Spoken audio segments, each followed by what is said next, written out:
Putri Delina tertawa jadi sorotan. Lihat jawaban Ferdi saat ditanyai soal kesedihan oleh Rizwan.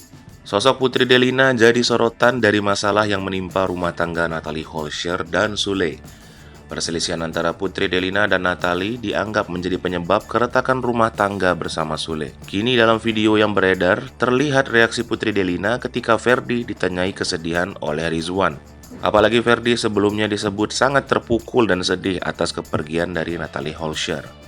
Ferdi terlihat tertawa saat ditanyai oleh Rizwan, tapi tertawa dari Putri Delina lah yang justru disorot oleh warganet. Tampak Putri Delina tertawa lepas saat Ferdi ditanyai perasaannya oleh Rizwan.